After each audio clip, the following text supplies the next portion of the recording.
Newton और Einstein में एक और इख्तिलाफ टाइम पर था। टाइम रिलेटिव है कि एब्सोल्यूट, ये हमारा सवाल है।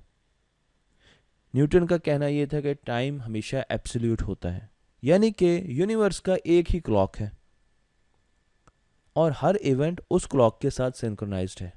जबकि आइंस्टाइन का कहना यह था कि टाइम रिलेटिव है, टाइम यूनिवर्स में मुख्तलिफ जगहों पर मुख्तलिफ है। आइंस्टाइन ये कहता है कि अगर आप स्पेस में एक क्लॉक लें और उसकी स्पीड को मेजर करें और फिर उस क्लॉक को आहिस्ता आहिस्ता लेके आएं एक ऐसी जगह पर जहां पर बहुत ज़्यादा ग्रेविटी है, मसलन हम एक सियारे के पास उसको लेके आते हैं, प्लेनेट के पास जहां पर ग्रेविटी बहुत ज़्यादा है, तो वो क्लॉक स्लो हो जाएगा, वक्त आहिस्ता गुजरना शुरू हो जाएगा under the impression of gravity. Gravity की वजह से क्लॉक स्लो हो जाएगा, टाइम आहिस्ता गुजरना शुरू हो जाएगा। तो इसका मतलब ये है कि सियारों पर टाइम आहिस्ता, वक्त आहिस्ता गुजरता है, तो हमें महसूस क्यों नहीं होता? आइंस्टाइन का कहना यह है कि अगर आप एक ऐसे फ्रेम ऑफ रेफरेंस में हैं जिसमें ग्रेविटी जो है वो बहुत ज़्यादा असरअंदाज हो रही है, तो आपको वक्त के आहिस्ता आहिस्ता गुजरने का एहसास नहीं होगा, वक्त के स्लो डाउन इफेक्ट जो है वो आपको महसूस नहीं होगा, क्योंकि हर चीज़ स्लो हो रही है। इवन आपके ब्रेन को जो सिग्नल्स मिल रहे हैं आपकी बॉडी से वो भी स्लो हो जाते हैं। तो इसलिए उस फ्रेम ऑफ रेफरेंस में बैठे किसी भी इंसान को ये महसूस नहीं होगा कि उसका क्लॉक स्लो हो गया है।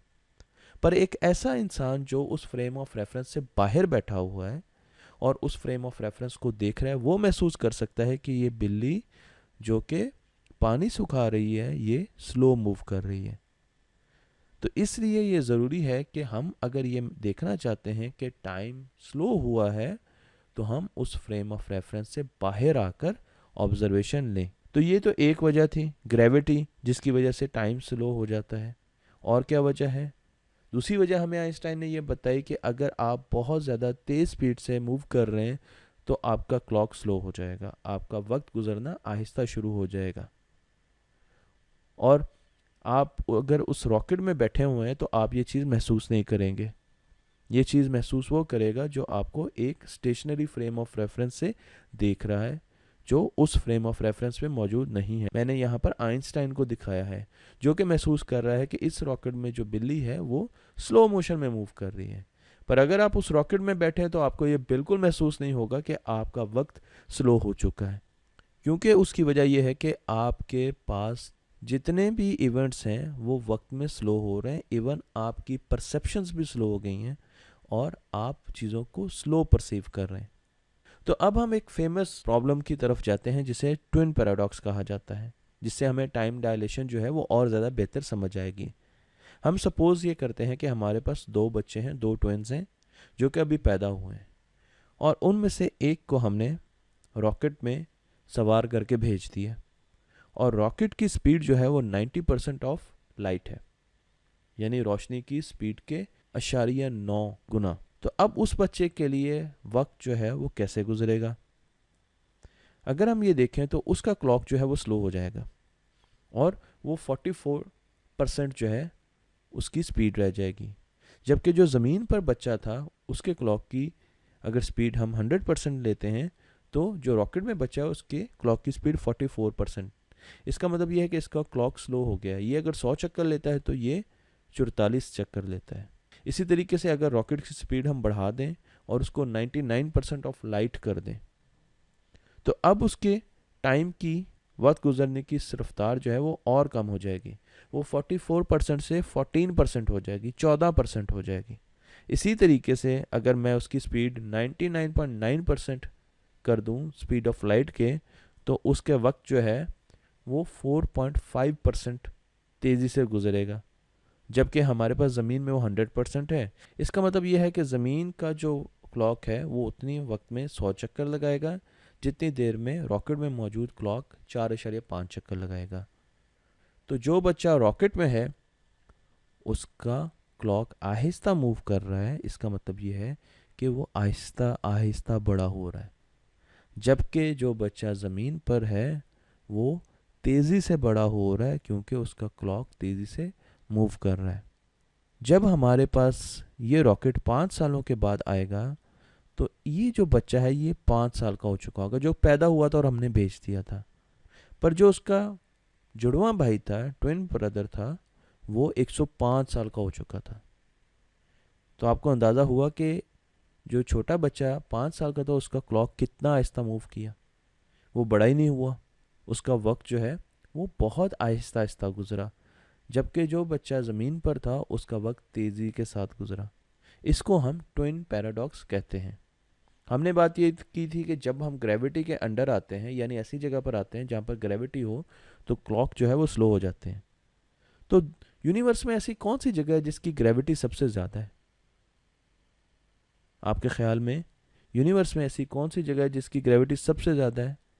ऐसी जगह को हम कहते हैं ब्लैक होल। ब्लैक होल जो है वो हर चीज़ को अपनी तरफ बहुत शिद्दत के साथ खींचता है और उसकी ग्रेविटी बहुत ज़्यादा होती है। और अगर हम क्लॉक को ब्लैक होल के पास लेके जाएं तो ब्लैक होल में क्लॉक जो है वो साकिन हो जाएंगे, बिल्कुल रुक जाएंगे। क्यों? क्योंकि ग्रेविटी बहुत ज़्यादा है, तो क्लॉक की स्पीड स्लो होते होते बिल्कुल ही रुक जाएगी। इस किस्म का एक एक्सपेरिमेंट 1971 में 2 साइंटिस्ट ने किया। उन्होंने साबित ये करना था कि टाइम रिलेटिव है, टाइम चेंज हो जाता है। उन्होंने 2 क्लॉक लिए और ये उनकी आपको नज़र आ रही है, वो जहाज़ पे बैठे हुए हैं और ये एक क्लॉक का पूरा सेटअप है जिसमें वो आइंस्टाइन की इक्वेशंस जो हैं उनको भी कैलकुलेट कर रहे हैं। तो किया गया उन्होंने 2 क्लॉक लिए और उनको सिंक्रोनाइज कर लिया। ये एटॉमिक क्लॉक थे, बहुत ही सोफिस्टिकेटेड किस्म के क्लॉक थे और वो बिल्कुल एक दूसरे के साथ मैच कर रहे थे। फिर एक क्लॉक को लेकर वो जहाज़ पर रवाना हो गए और उन्होंने ज़मीन के चक्कर लगाए, जबकि दूसरा क्लॉक जो है वो ज़मीन पर रहा। तो एक जो है वो मूविंग फ्रेम ऑफ रेफरेंस में चला गया और ज़मीन से दूर भी चला गया, ग्रेविटी इस पर कम इफेक्ट कर रही है। और दूसरा जो है वो ग्रेविटी में भी ज़्यादा है, उस पर ग्रेविटी ज़्यादा इफेक्ट कर रही है और वो स्टेशनरी फ्रेम ऑफ रेफरेंस में है। तो जब उन्होंने वापस ला के दोनों क्लॉक को कंपेयर किया तो उन्हें पता चला कि जो क्लॉक ज़मीन पर था वो 100 billions part of a second पीछे रह गया था, यानी उन दोनों में फ़र्क आ गया था, उनकी मेजरमेंट में फ़र्क आ गया था, जिससे यह साबित हुआ कि ग्रेविटी और स्पीड टाइम को रिलेटिव बना देती है। इससे यह भी पता चलता है कि एस्ट्रोनॉमर्स जब स्पेस में जाते हैं तो उनकी उम्र कम तेज़ी से बढ़ती है। अगर एक एस्ट्रोनॉमर 1 साल स्पेस में रह के आए तो वो हमसे सेकंड के कुछ हिस्सा छोटा होता है, जबकि ज़मीन पे रहने वाले लोगों की एज जो है वो ज़्यादा बढ़ती है क्योंकि उनके क्लॉक जो हैं वो स्लो होते हैं। अब इसका हमारी टेक्नोलॉजी में क्या इफेक्ट आता है टाइम डायलेशन का? हमें पता है टाइम डायलेशन 2 तरीक़ों से होती है, ग्रेविटी की वजह से और स्पीड की वजह से। जब हम जीपीएस सिस्टम डिज़ाइन करते हैं और सैटेलाइट्स को 20,000 किलोमीटर की बुलंदी पर भेजते हैं तो वो तो स्पेस में होते हैं और उनके क्लॉक जो हैं वो तेज़ी से मूव कर रहे होते हैं, जबकि ज़मीन के जो क्लॉक है वो स्लो मूव कर रहा होता है। तो एक दिन में 7 माइक्रो सेकंड का डिफरेंस आ जाता है दोनों क्लॉक्स में और उनको दोबारा सिंक्रोनाइज करना पड़ता है। अगर ये फ़र्क हम सिंक्रोनाइज ना करें तो जीपीएस सिस्टम जो है वो मुकम्मल तौर पर तबाह हो जाए और ग्लोबल पोजीशनिंग सिस्टम जो है वो काम ना करे, जो कि हमारी गाड़ियों में, हमारी घड़ियों में, हमारे मोबाइल में हर वक्त हमारे पास अवेलेबल होता है। रिसेंटली जर्मनी की एक लैब में एक्सपेरिमेंट किया गया जिसमें मेजरमेंट्स ली गई टाइम डायलेशन की और एक बहुत बड़ा एक्सेलरेटर बनाया गया जो मैंने आपको दिखाया है और उसमें measurements 40% of speed of light पर ली गई और जब उनको कैलकुलेट किया गया तो आइंस्टाइन की तमाम इक्वेशंस जो हैं वो बिल्कुल ठीक निकली।